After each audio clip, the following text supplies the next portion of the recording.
Saints right now. I don't need no other words to this song. Come on now. It is gone. It is gone. This is gone. Oh, Lord. This is gone. This is gone. This is gone. This is gone. This is gone. I don't need no words to the song. No. 'Cause this is gone. This is gone. Now we'll have our announcement. Now for announcements. I bring you greetings from the White House. Pick up a collection. Tell Paula White Trump is gone. Preach. Tell Bob Johnson. Whoa, Trump is gone. Tell him. Somebody tell Kanye. Oh, that Trump is gone. Tell him. Testify today. That Trump is gone. Trump is gone. Yes, he is. Praise the Lord. Let's go. Come on here. Wait. Watch your Get away. Trump is gone. Trump is gone. Trump is gone. Yeah, way by mine. Trump is gone. Trump is gone. Trump is gone. Hasta luego. Yeah. Trump is gone. I don't need no other word in this song. Thank you. But Trump is gone. Trump is gone. Tell Donald Trump to go.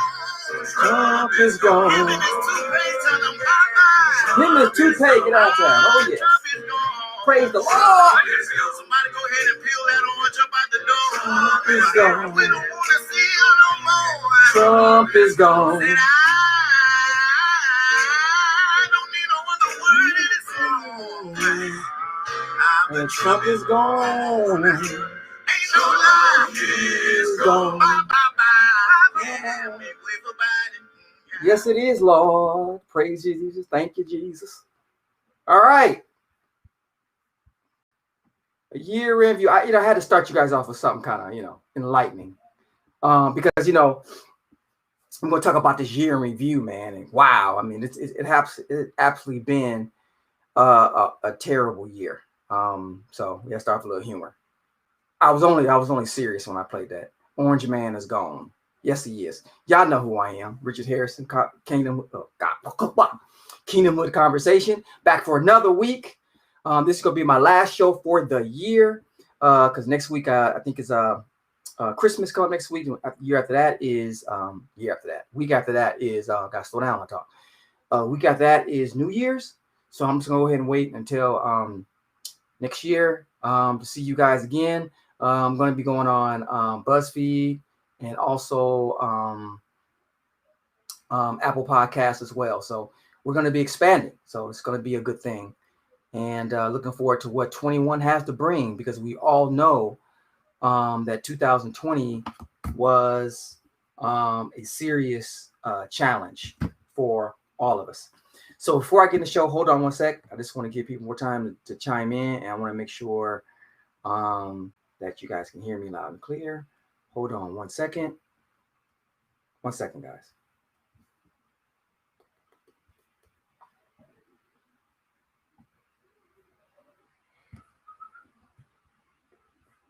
Hold 1 second, guys.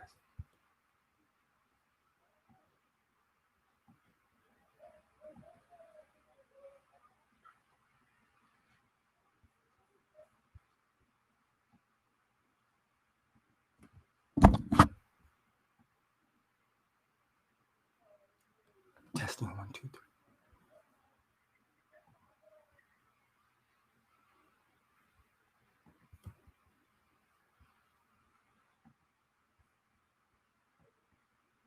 All right, guys. Yeah, I think I'm okay. I had to put a little bit of Christmas spirit in this too. I mean, I think it's getting around Christmas time, even though this is not going to be a pleasant Christmas because everything's kind of locked down. Which I don't know about you guys is, people listening to this who are not in California. California is averaging 2 deaths an hour in this coronavirus, and all the hospitals are to capacity. This virus is actually raging out of control. So look, I know it's tough. I know you guys are struggling with this virus. People just want to get out and do things, but look, we got to hang in there.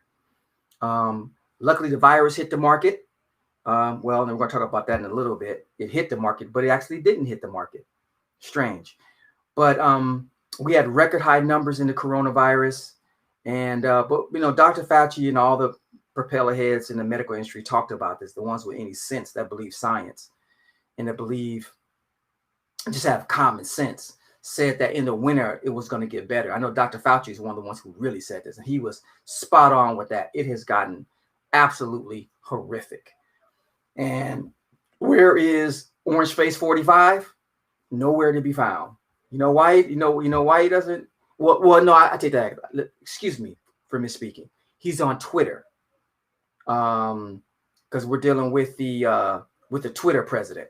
So he's on Twitter still talking about the election was fraudulently stolen and there's fraud and all this old type of stuff. The man has lost 50 times in Supreme Court. It's over. All right. Your ass is out of here. You know, we know it. But I'm mentioning him because, not because I want to, but because in the midst of this virus and pandemic and unemployment and people in the food lines and the fact that Congress is not yet able to work together to get some type of deal passed to help people who need help, Donald Trump is missing in action. Where is he at? Only time you saw Pence rear his little stupid behind in public was to campaign for Kelly Klansman Loeffler and to take the vaccine. That's really about it. You know, as far as doing anything to help the American people, then done absolutely diddly. Look, at the end of the day, Donald Trump is still the president. Mike Pence is still the vice president. And they still are supposed to have an obligation to help this country. And they have done absolutely dip, daddly, poo, nothing. I mean, diddly, squat, zip, zero. Trump hadn't even acknowledged the people that died. He hasn't even acknowledged the coronavirus. At this point, if you are still a Trump supporter at this point, you are seriously, you have some serious mental issues at this point.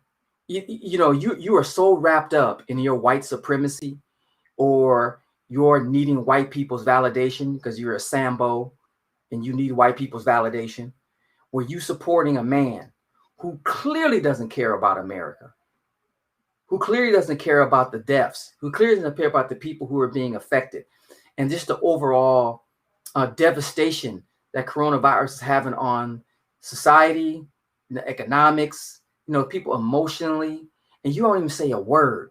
Only thing you could talk about is the fact that your sorry ass lost an election fair and square.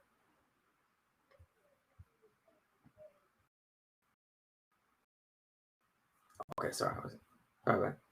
Hold on. Let me make sure. I thought anyway. I had my camera off. But anyway, so yeah. I mean, that's all you can talk about. And he's been completely missing action. You know, one thing that I learned about this year, and I want to talk about the full year. You guys can send messages about what you thought about this year too. I'm sure there were worse years in America for people. I mean, I don't know of them, but in my lifetime, 2020 was definitely the worst year. And you guys can agree, disagree, send in your notes, whatever you think. But one of the things I learned this year is, just from a government standpoint, you learn a lot of things, because in the harder times is when the best of you has to come out, and when you learn a lot about yourself in hard times. But from an overall government standpoint, I learned how important leadership is in a time when you're dealing with something, a global pandemic. You know, when you're dealing with, 2020, I saw more storms than any other year. I think 2005 or 2008 had more hurricanes. They had, I think that year had, I think it's 2005, I believe, I could be wrong. 2005, 2008, they had 15 hurricanes, and this year we've had 14. But storms, fires. I mean, from storms to fires, to the virus raging out of control, to the civil unrest, behind, the murder of George Floyd and Breonna Taylor. Just the racial divide has been between the Trumpers and everybody else. Sometimes it's race, sometimes it is, sometimes just the Democrat and Republican divide. In this time, you really need leadership. And we had none. Well, the Trumpers had leaders. They had a leader, but the rest of us world didn't. And looking at a government, whether you're Republican or Democrat, it is so important to step up and have a presence where you can heal America, heal a situation, bring calm to a situation when you're needed to most. And that's in your home. That's if you're running a business, in government, in the neighborhood, or anywhere else. Leadership is of dire consequence. And we have to be very, very important who we elect as leaders, who you allow to lead in your life or in your home or whatever, who's leading, who you report to as a boss. Is he a good leader? Or the company that you're working for, are they good leaders? Because they will lead you into hell. And this year has really proven that if you are under terrible leadership, you are going to be in a really bad situation. I mean, and it's completely clear where America is. So let's go back to January. When I remember when 2019 ended, and then 2020 was thrusted upon us. I mean, I had no clue. I don't think any of us had any clue what was waiting for us in 2020. I mean, we're all celebrating the year, right? And then we have our New Year's resolutions, and we're just looking forward to accomplishing new dreams. Doing, reaching new goals. Or if you had a great 2019, you were simply looking just to continue what you were doing in 2019. If you had a bad 2019, maybe you were looking to get better and make some changes. But when that clock struck 12 midnight, January 1st, 2020, none of us had any idea of what was about to come. Right? I remember I was first before the virus. I mean, of course, the WHO and the CDC in China all warned Trump back in December about the virus, warned America and Trump. But of course, he ignored it because he's a moron. And then, of course, according to the Woodward interview, he knew about it. So we all know that. We don't have to debate that. But so that it really takes hold a little bit, like March is when it really starts to get bad, February, March. All right. So I remember I was out of town, and I was looking on Facebook, and it was I read on Facebook, and it said Kobe Bryant had died. And no, matter of fact, Andre, one of my Facebook friends, had posted on his page. And I just happened, because I had been off Facebook, I wouldn't look on Facebook. I was busy, doing my thing. So I look on Facebook and I see that Kobe Bryant dies in the car crash. And I'm like, I'm sorry, plane crash. And I'm like, nah, not Kobe. This is a joke. I thought it was some kind of a joke. Some people say, some type of, Facebook joke, somebody playing just a nasty joke. So I remember asking Andre, I said, hey, man, is this true? I remember responding on his feed, because that's what he had posted on his feed. Is this true? And he said, man, unfortunately it is. I was like, damn. And then the news came out where his daughter was actually also in the car. I keep saying car, in the helicopter. So I was like, is that true? I'm just like, nah, that can't be true. Kobe? Not only Kobe, but his 13-year-old daughter? And I start, of course, start checking all the feeds and everything. And of course, it finds out to be true. And that was the start of the year. That was a start. The year just started off bad. I don't know about y'all, man, but the year just started off bad. And I just remember everybody just adjusting to it and everybody trying to get their arms around it. And I remember just feeling like a nation in mourn, you know what I mean? Because Kobe was a great guy. Of course, everybody has, made mistakes and everything. And I don't want to bring up that, but, some people try to, they didn't say anything about his issues, that happened 5 years ago. But when he dies, people want to bring up the negative stuff. You know how people are. They're just haters. So, you know how people are. So I just remember,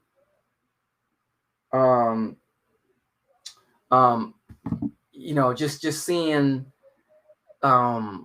just a set. Everybody, just set and everything. And I remember I went to the game after Kobe. It was the first game that was after Kobe's death. And at that game, LeBron James spoke and Usher sang Amazing Grace.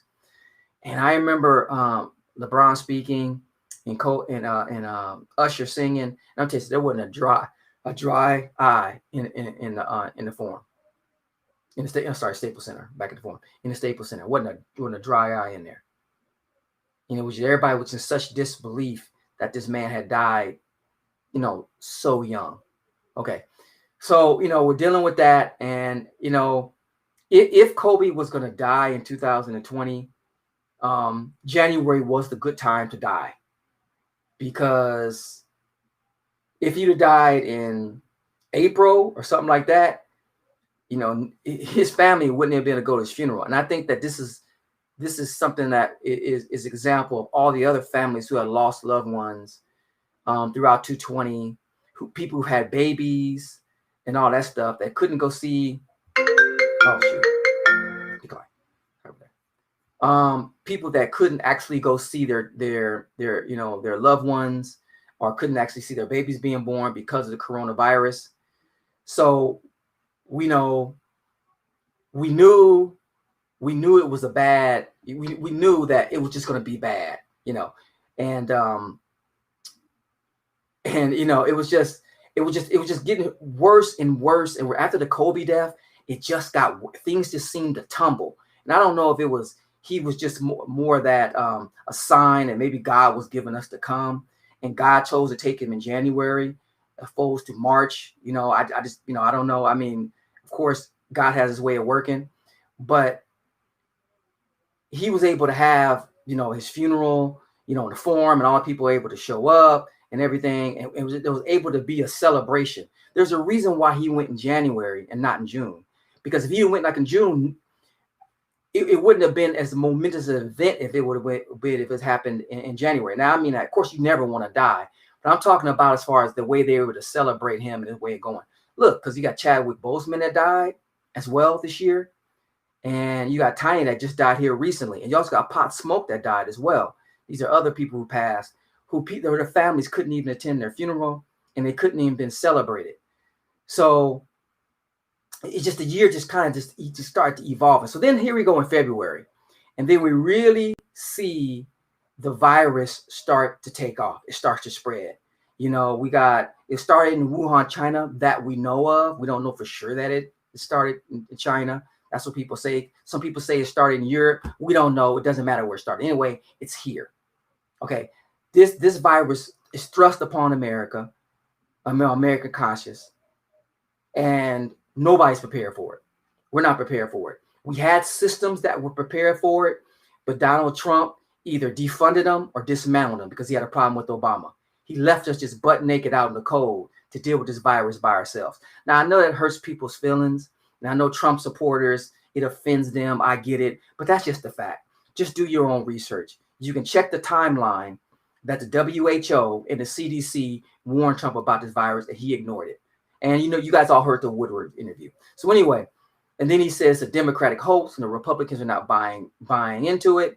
And then along with this virus, we start to see people catch it and more people die. And now we're experiencing a global pandemic, the first time in our lifetime. Now, there has been other viruses in the past, but George Bush and Barack Obama had got on top of it, so it wasn't as bad. So the virus starts to catch, it starts to spread, people start to die, and it's still a Democratic hoax according to the Republicans. It's still not real. Now, along with this virus, now what do we have? We have a lot of hurricanes. We have fires in California. So all this stuff is just a combustible situation. All this stuff is just piling on. Then what do we have? We witnessed George Floyd. We had this murderous cop that sits with his knee on his neck for 9 minutes. Not 1, not 2, not 3, not 4, but 9 minutes. On the backdrop of that, we get riots throughout the country. So now we have acts of God, fires. We got storms and hurricanes. We have riots, and we got a virus raging out of control. I don't know about you guys, but I have never seen anything. I've never seen anything like it. I've never seen anything like this. this, this momentous, this many things happening simultaneously in 1 year. I've never seen anything like it. It may happen in the past. I'm sure there was the other bad years, but this year was just horrific. And I think that, when you're going through this year, it really teaches you a lot about yourself, who you are. All of us had to sit back. We had to re-engineer. Some of us lost our jobs. Some of us know loved ones who lost jobs.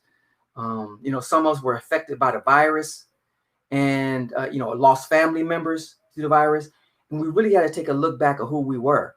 And I mean that as a person, you had to really like, man, life is really short, And one thing I've realized personally is that, one of the things during this year, I started this show, right? And I really believe that if it wasn't for this, pandemic and this us having to stay at home, I probably never would have done this. What was that business that you needed to start while you're being locked down? What was something that you needed to accomplish? I started the show and, I started, my little Kingdomhood clothing line while I was being locked down. And I think this year really made us evaluate ourselves and what's important. Not that money or a show or any other business thing is important, but it just makes you pivot. It makes you like, okay, I got to think about how how do I go about moving in this world and protecting myself in case something like this happens again. In addition, we had to spend more time with our loved ones. You were forced to stay at home with your kids. I don't have any young kids, but we are forced to stay at home with our young kids. And it really taught us that, man, and also having to homeschool. So we kind of learned from those things is that, man, it's not easy being a teacher. It's not easy being a teacher. It's not easy dealing with, you dropping your kid off at school and you go off to work and the teacher's putting up with your kid all day. Now you kind of see what that is, how that feels to deal with that. And, I got, 4 grandkids and my daughter-in-law is, our stepdaughter. Is it stepdaughter? Daughter-in-law. I think it's daughter-in-law. I keep getting those mixed up. Is sitting at home with 4 kids, trying to homeschool them. And that is challenging. That is a hard thing. But that was just the nature of the beast and all the schools being shut down and all that stuff. And because I don't think we really gave teachers a lot of respect. But I think now they're going to get it now that you see. I think that God allows things to happen to make us sit back and think about what is important.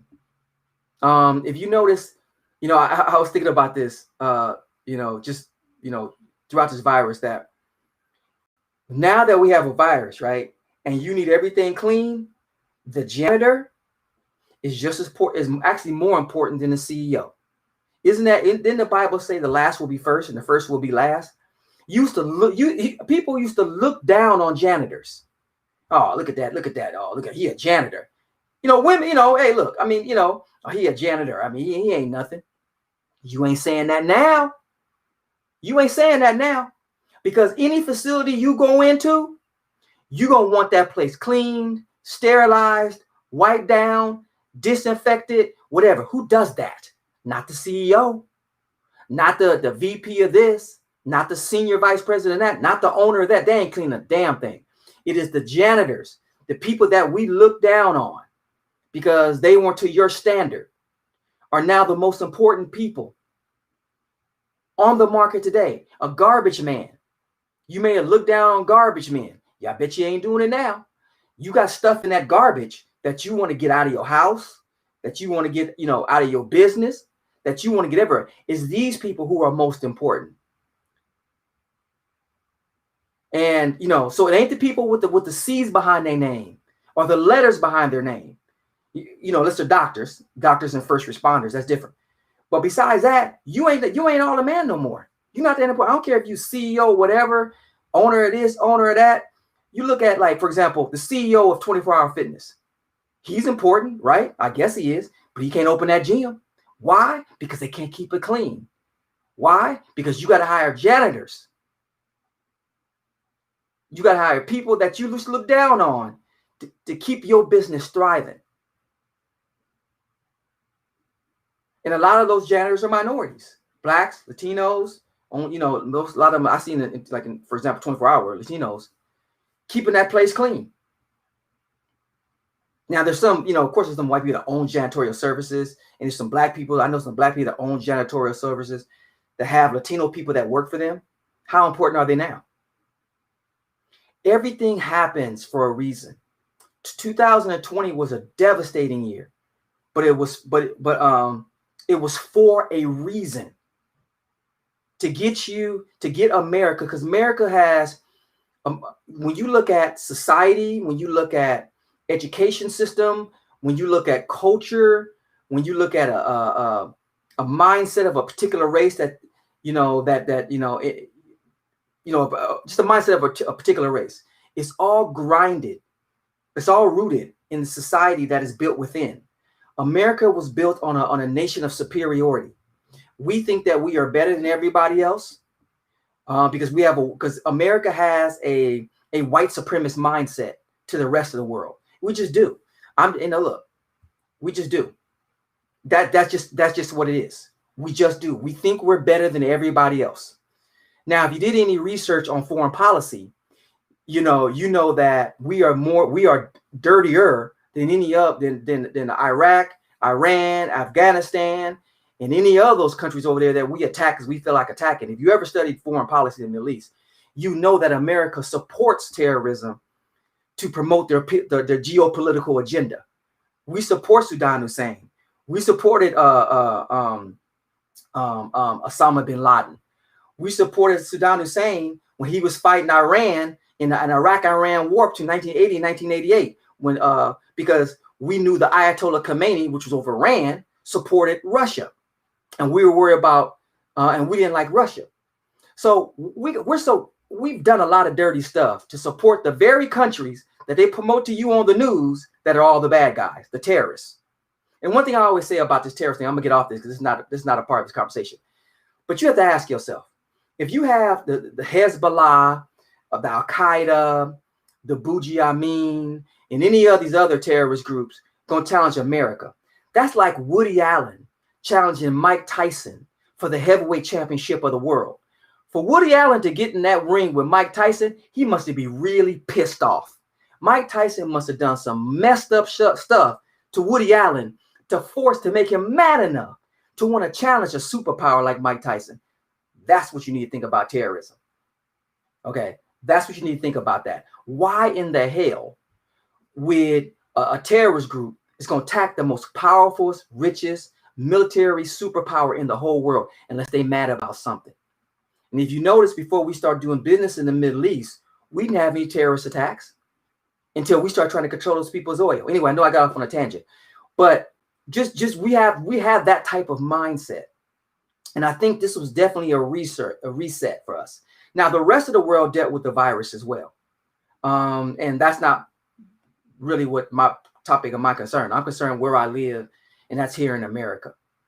And it really made us sit back and appreciate the things that we, as a people in your home, as a society, as a country, overlooked. We overlooked the people that we thought were important.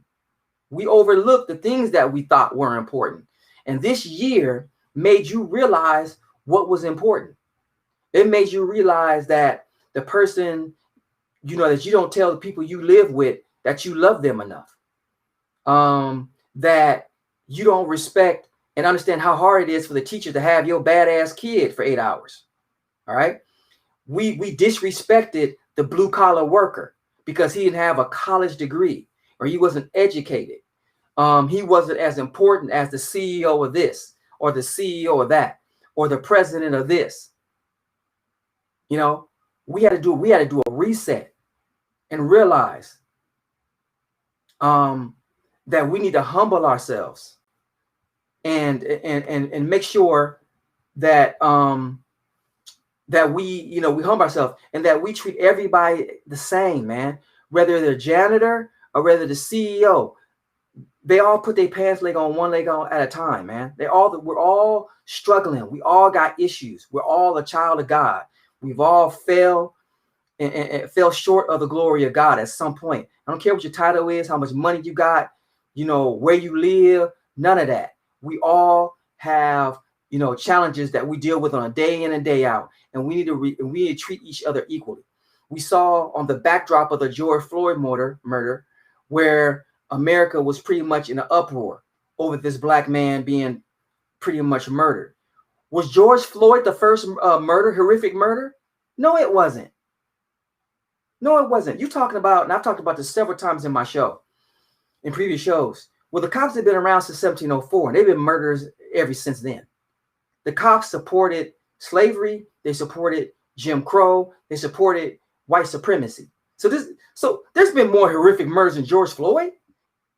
Damn, if you don't know that, just please walk by a history book, breathe on one, look at one, meditate in front of one, something, and you'll realize that George Floyd, he's just the latest in a 320-year string of murders, but his was the most visible. Look at the timing of this. We set up these horrific events time after time after time throughout this year because there's a message in this.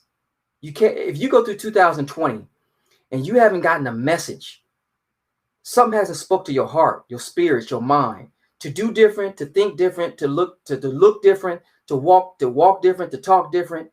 There's something's wrong with you. You went through all this for nothing.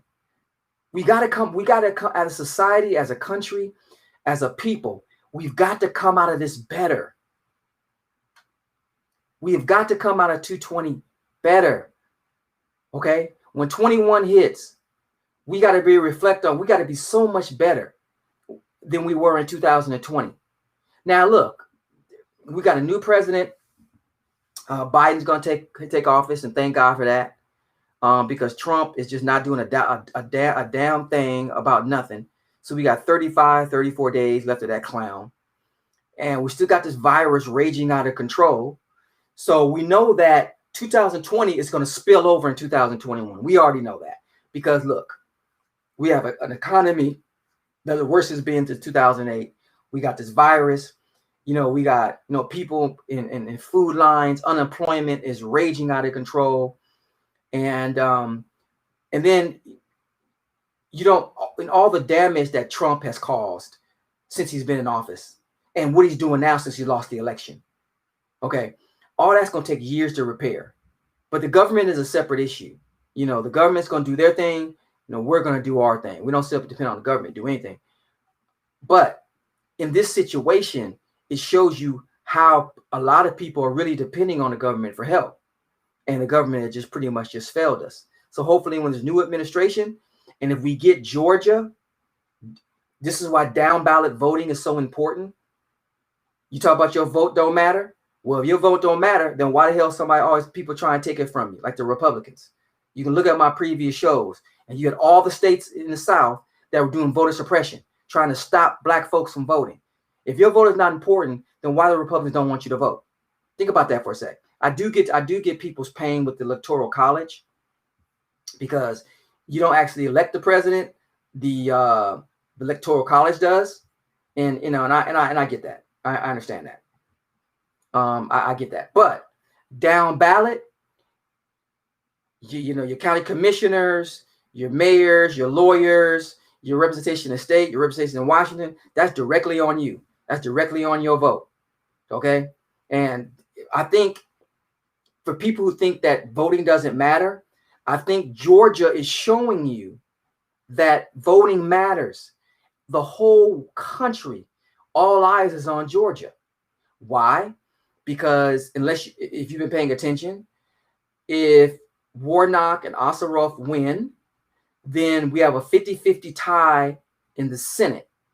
So what that means is that Kamala Harris would be the deciding vote when anytime we want to run policy. So if they do win, which I'm praying that they do, the Democrats need to run a Boston on that ass and get everything they can, Pat. Just run a straight Boston on that ass. with ice cubes, no Vaseline. Just get shit done. Just pass stuff. Because if you really pay attention, there in the last 10 years, the only thing the Republicans done is block. You know, and look, you won't hear none of these Republicans talk about it, especially the black ones. Oh, they won't talk about this. Oh, no. Don't talk about voter suppression. Oh, no. Don't talk about the Republicans blocked every goddamn thing. You know, they talk about Biden and the crime bill. But they don't talk about the fact that, well, they hope you don't know, and you should know this, that Biden and Obama tried to get the crime bill overturned because Biden realized he evolved. And this is why I was supporting Biden, because why would you support somebody who sent black people to jail? Well, first of all, Republicans sent black people to jail too. The crime bill was a government failure, and it wasn't written by Biden. The crime bill was written by somebody dude in the police union, written by a police union. But Biden championed it and took it to Congress. But Reagan and Bush was throwing people in jail too. So let's not get it twisted. It was a government failure. So, but what I like about Biden is Biden saw how the crime bill was being used and realized it was wrong. He tried to get it overturned as vice president, and the Republicans blocked him. So I ask you guys, why? Why did the Republicans block him? Why did the Republicans block the job bill? Why did the Republicans block John Lewis voter rights bill? Block. But they're hoping you don't know this. They're hoping you don't know they're blocking every goddamn thing. Hell, we are right now in the middle of just a horrific pandemic where we got record numbers of death. And who's blocking it? Look, Democrats blocked the HEROES Act in 2 months ago. It was back in July, I believe. It's sitting in the Senate. The Republicans, now they're trying to do a new deal, and Mitch McConnell is worried about corporations. They don't care, man. You have to realize they don't care. Well, why don't people ask me, well, why did Donald Trump do this? And why did Republicans do that? Because they don't care. They don't give a damn. Look, I have my problems with the Democrats too. Don't get me wrong. I'm for either party. I'm for whatever party is going to help us move forward. That's who I support. If it's a Republican, fine. It's a Democrat, fine. But what we do here, I'm not in love with Democrats or Republicans. I'm in love with the truth. And this is just the fact that the Republicans have cock-blocked every bill that helps the middle class, the poor, and the working poor. That is just fact. So who's worse, the Democrats or Republicans at this point? Who's worse? Now, Republicans, talk about, Democrats and their, abortion and all that stuff. I talked about all that nonsense, all a bunch of nonsense, all that stuff. But at the time we need help, who has been there trying to pass laws to help us? It has not been the Republicans. It's been Democrats. So we need leadership at this time. Where's Donald Trump? Gone. What are the Republicans doing? Not getting anything passed. So this is why your vote is so important, people. 2020 had to show you that especially voting down ticket is very important. You may still have your problem with the national election because it's electoral college. But okay, I get that. But down ticket, there are no excuses. Your mayor, your county supervisor, your superintendent, your sheriffs, and all those people who really have a touch and control of the look and feel of your city, who represents you in Washington. What's happening in Georgia is a down ballot voting, and that's so important. That is so important, man. We really need to get Georgia. We want to get something done. So voting is important. That's my thing. This year, we had to learn that voting is important and that how we need to be involved somewhat in the political scheme of things. And I say this because, I hear two things a lot. I heard this throughout this year, more than ever, where we had this going back and forth about, Biden or Trump and all this other stuff. And, a lot of people say that, their vote doesn't count, vote doesn't matter. Because look, Trump lost the popular vote, but he still won the presidency anyway. So why should I vote? And, I had heard that a lot. And I totally get that sentiment to you guys. But look to the reverse. When we had all these people come out under Biden, and look what happened. Biden won. because people turned out in record numbers. More people turned out, this particular election, I think, than any other time in history. I think I was reading some stats. It's because people saw the importance of voting. Can you imagine if people say, oh, my vote don't matter, and just sat home and we got another 4 years of Trump? Do you have any idea? Do you have any idea what the damage this man has caused? Remember, I talked about last week where Trump is hurrying up the execution of 5 black men. Well, 2 of them I think are already dead. I haven't looked at the status one, but it was 5. It was 4 black men and one white lady, I think, was going to be executed. But this is funny. The black man was not funny, but it's unfortunate. The black men that he's executing, some of theirs weren't supposed to be executed until 2021. He's hurrying their execution, and he gave the states, he empowered them to bring back the firing squad. This is who we have in office. This is what happens when people don't show up and take this stuff seriously. Among all the other stuff this man has done, I don't want to spend all my time talking about Orange Man, but I'm just saying is that the destruction that he has done because people felt their vote didn't matter and allowed this clown to get elected. People are really going to see the devastation in that for years to come, because there's a lot of things that Biden's not going to be able to fix, man. It's just not going to happen, especially in 4 years. So just kind of just sharing all the lessons that we should have learned in 2020. This year has really been a tough one for all of us. But what was our lessons? What did we learn? How did we grow through this? Did we realize that maybe things I thought were important are not important anymore? I know, hey, look, amen to that. I know for me, I learned that the things that I thought were important are not that important anymore. It really takes you on a new trajectory in your life, so to speak. And some people, none of this stuff maybe didn't affect that, I guess, and maybe didn't want to learn anything from it. But I believe the majority of us saw 2020 as a horrific year, but I believe that the majority of us can look back as adults and talk to our children and say, hey, this is a part of life. Life can be tough, but what did we learn? Did we get better? Are we stronger? Are we more, do we have a higher level of resolve because we've been through such a hard time? But my 2020, man, personally, I met some great people, man. People have come into my life that are just really just helped me, become a better person. And I think, in the worst of times, you find out who loves you and you find out who don't give a damn about you in times like this when you really need something. And so I'm just grateful for it. I'm grateful for, 2020 and all the lessons that I've learned in 2020 that will make me, much better person, a man, moving forward. Because, going through this horrific year. But hey, we know it ain't over yet.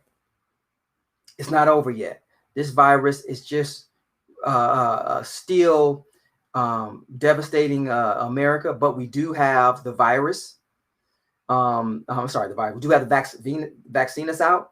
I was reading looking up some information on the virus, and this is just so unfortunate, but I got to share this. So the states were, each state was supposed to get a certain amount of a vaccine from Pfizer. Okay, the one that got the first approval, right? And the states were sent a message saying that from the Fed, from the CDC, saying you're not going to get the amount of vaccines that we told you. So you're going to get anywhere from 30 to 40% less. So what does the government do? What does Lion Trump and all them do? Say that Pfizer has an issue or with shipping or doesn't have because it's supposed to have 2.9 million doses by the end of this year. So the government tried to blame it on Pfizer and say, hey, Pfizer doesn't have enough doses to get everybody. Pfizer responded and said, oh, no. You're not going to put this on us. We do have the amount of doses that we said that we can get out by year end. We're waiting on the government to give us instruction. So who's leading that? We have a virus. Now, here in California, you got California that's leading the nation, and then you have Texas that is next, as far as like not as far as deaths, but as far as, because New York had the highest death rate. But as far as new cases, California is leading, and Texas is next. But we're more populated in Texas. The president sees this, and they're playing this game, and they're not giving the states, they're not giving Pfizer instructions to send the amount of doses that they were banking on. So these doctors and first responders have to go tell hospitals, and the hospitals have to tell their staff that they're not going to get the amount of doses of the vaccine that they were supposed to get. When Pfizer clearly says we have it in a warehouse and we're just waiting for the government to give us instruction. What in the hell is going on with these people? I mean, damn, man. I mean, what is it? I mean, I don't know what to say about that. I mean, such disregard for human life that this administration has. Disregard for human life. That's nothing but the devil, and that's nothing but Trump, because the CDC is going to move on what Trump and all of them tell them to do. There's no way to hell the CDC alone is just going to not provide Pfizer with instruction. They're not going to do that. They're disease control. That's what they do. You know, they need to control diseases. So obviously it's Trump that's doing this stuff, because he got his ass kicked 50 times in court, and he knows you got to be out of there in 35 days. And he's just being vindictive. Wow, man. That's just, you know, this is about human decency. At some point, you have to be about human decency. You can't be about a party or even about a person. You know what I mean? You got to be about, what is human decency? What is principle? What is your moral code that you live by, that you allow people just to die because you mad about you not winning a race, a party, a job, or something like that? The president of the United States is a job. You're hired by the people. Okay? You lost a job. It happens. We all lost jobs before. That happens. But you're going to let people die because you lost a job? That ain't nothing but Satan right there, man. That ain't nothing but Satan. And let me say this about this virus too. The virus itself I don't think could have been prevented, because you can't, I mean, if you don't know, you know, you don't know what everybody's doing as a president. I mean, you can't control every human being. So you don't, people coming back and forth. But the fact that we have over 300,000 deaths and the virus is this bad is on Trump's hands. Every person that died, their blood is on his hands. Because if we'd have moved faster, every doctor, every analyst, every report that you read, if Trump would have got on top of this, we'd have saved 200,000 people. At least would still be here today. 200,000 people would at least be here today. But yet we're raging over 300,000 in 2020. So hopefully in 21, we'll be able to knock that number down, get this vaccine out. Of course, Biden doesn't take office till January 20th. So we're pretty much just stuck with this. And the vaccine is not going to be given out in the proportion that it was supposed to be given out, unless he changes his mind, unless somebody puts pressure on him or something. You know, we're just stuck with this. So more people are going to die. This is the reality. Is more people are just going to keep dying. And this is how we got to end our year. A year that's already been the worst in my lifetime. This is how we're going to end it. But with that being said, this is why people complain about Gavin Newsom locking everything down. Hey, look, I wasn't a fan of being locked down either, but I'm a fan of it now. Look at the statistics. We got 2 deaths an hour averaging in California. ICUs are filled to capacity. Check your state. But in this state, we need to be locked down. Okay. Because the virus is devastating California. I don't care about no dining. I don't care about no economy and all that stuff. Look, I once heard Les Brown say, if money can fix your problem, it's not a problem. If the economy crashes, money can fix that. This is not the first time an economy crashed. If the economy crashes, that's what the economy does. People worried about the economy. Man, blank the economy. At the end of the day, I want to live. What's more important, the economy or your life? You choose. Okay. If it's your money is more important in your life, then that's your business. Cool. Yeah, I mean that's okay. I mean that's the way you think. That's fine. But anything you can throw money at is not a problem. What fixes a crashed economy? Putting money into it. Isn't that what Roosevelt did he led us into a war, but that put money, FDR, that put money into the economy, right? There's been other crashes, but I'm gonna skip up to 2008. We had a failing economy. What did Obama do? Dump money into the economy. Oh yeah, I forgot about the Clinton. When Daddy Bush left office, the economy went to the toilet. What did Clinton come in and do? Dump money into the economy. And what did the economy do? Rage into a bull market. See, money can fix that. Stop worrying about the damn economy. Money can fix the economy. What you can't fix is your life, because when you lose, you can't get it back.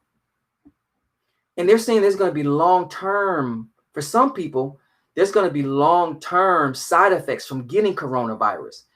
That's not, I mean, there's no money worth that. So I don't give a damn about outside restaurants being open so you can sit down and eat outside in the cold, which I don't want to do anyway, or malls being open or closed or none of that. Do I want all that open? Of course we want all that open.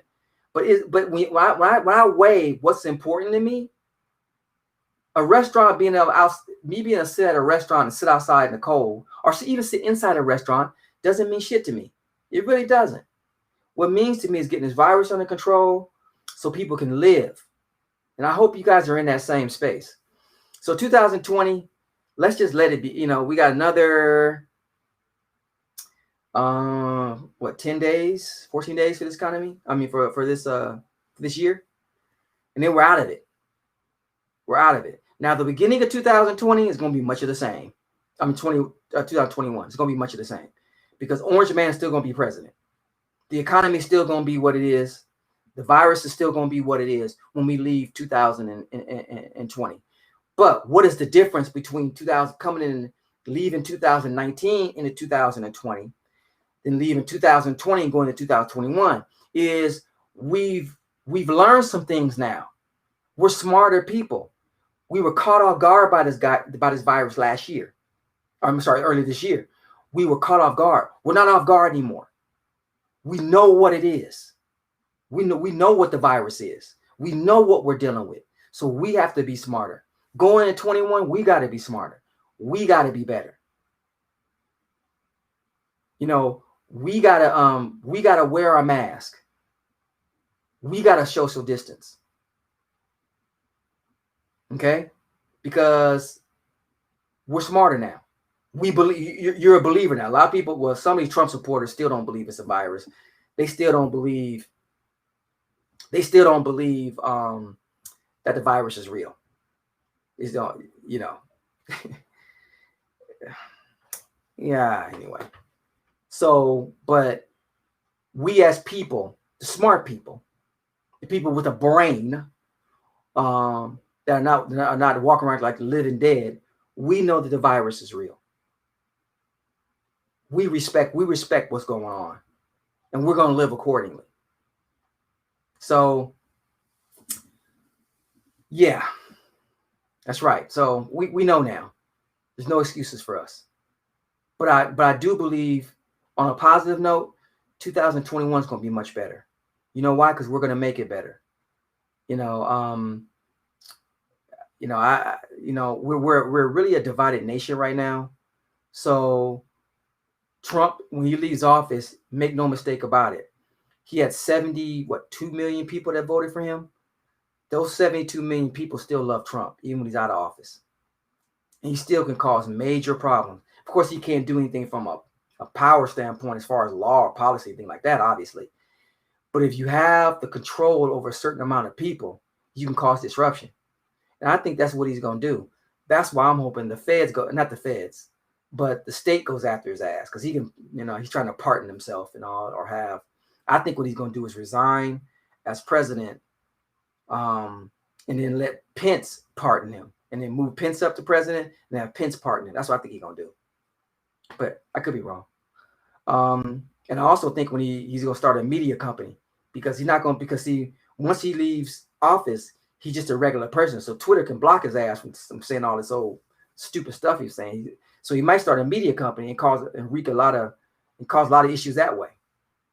Who knows? But so I'm just saying that because that's important, because it could really, hurt us from moving forward in so many ways. It just can, because you got people rebel against the government. Look, this man is already trying to do a coup, trying to have an electoral college upheaval. I mean, talking about, this is really what Trump is doing. If you got Texas that tried to sue other states, and you had these 130 some odd ignorant people in the House of Representatives, Republicans, sign on to that foolishness, and 38 attorney generals sign on to that foolish policy that Texas was trying to sue other states about the way they voted. If that is not, you can't make that up. How do you sue another state about how they voted? To sue somebody, you have to have conflict, or there has to be injury. You hear that a lot in court. What is the injury? Or what's the conflict? There's no conflict. But Texas, with their white supremacist mindset, thought that they could sue another state about how they decide to vote. That's Republicans. It's just, wow, man. I shake my head at some of this stuff. Shaking my head at some of this stuff. General Flynn was talking about doing martial law. I can't believe this man actually commanded a military. And the fact that he talks like that, that's just sad. And he's not the only general that talks like that. His military record should be erased for him to encourage the president to do martial law. And Donald Trump is really seriously looking like he's trying to perform a coup, which is coup just overthrowing the government. That's how vicious. That's what we're dealing with. So he's not going to go away. He's not going to go away, and many people are going to suffer because he's not going to go away. So we just have to understand that what we're dealing with. We don't want to use an excuse, but we have to know what we're dealing with so we can be prepared and we can go ahead and do what we need to do. That's what all this is about. That's what all this show and all the stuff I talk about. It's not about to harp up the negative, but you have to understand. My mother used to always say, I don't mind playing the game, but I got to know the rules. A lot of us don't even know the rules of the game because we don't study. We don't research. We don't understand what's going on because maybe we're so caught up in our bubble, our day-to-day life, whatever it may be, but we don't understand what's really happening to us. So that's why I share the information. You can give you something to think about. You be like, okay, well, let me look into what he's saying. And that's what the Kingdomhood Conversation was started. We're just giving people like the information and have them draw their own conclusions or look into it further and do a deeper study into it and get us to start thinking and be conscious. Because what I've seen about us as people is we are politically lazy. Too many of us are. And as far as coming together as a group, we are awful lazy. Now, I'm not saying that not as individuals. You work hard, you hustle, you take care of your family. But I'm talking about as far as us coming together and dealing with issues together, it's hard to come by. It's really hard for us to come together. And that's what this show was really about, just giving people information. And that was my whole purpose when I started this back in April. And what it will be to continue in 2021. So yeah, so thank you guys for tuning in. I'm gonna go ahead and let you guys go. Again, as I said, 2020 has been a tough year, but 2020 we're gonna make it better. We're gonna go into 2020 with a renewed attitude. We know what we're dealing with. There's no excuses. The research is out there, the data is out there on the economy, the virus, and everything else. So we don't have to get caught off guard. And let's go into 2021, knowing that we still have a tough road ahead, but we're better prepared to deal with the toughness and get through it. When I come back next year, I'm going to be on podcasts and have a much more refined show, because at the end of the day, you guys are taking your time listening to me. I want to be able to have more guests on and make sure I'm giving, great information. So, because we're going to talk about not just about politics, that stuff, but we're going to talk about business. We're going to talk about investments. We're going to talk about, fatherhood. We're going to just talk about, starting your own business, like, what I'm doing, and, becoming independently wealthy. We're going to talk about all those things, because at the end of the day, we want to grow socially, we want to go economically, and we want to grow from an education standpoint. And we want to grow spiritually as well, which is most important. And that's what the show is going to be about, by help people grow. So God bless you guys. Have a happy, merry Christmas and a happy New Year's. And we'll see you on, I think it'd be January. I'm just trying to see when I come back in. Probably, I think it's January the 5th. I'm going to come back. I think it'd be like January the 5th when I'm going to come back. After I get everything mapped out.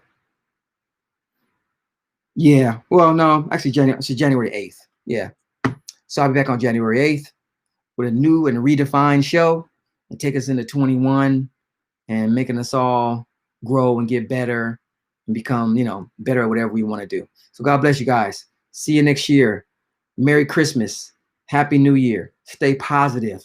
Wear your mask. Be smart. Okay.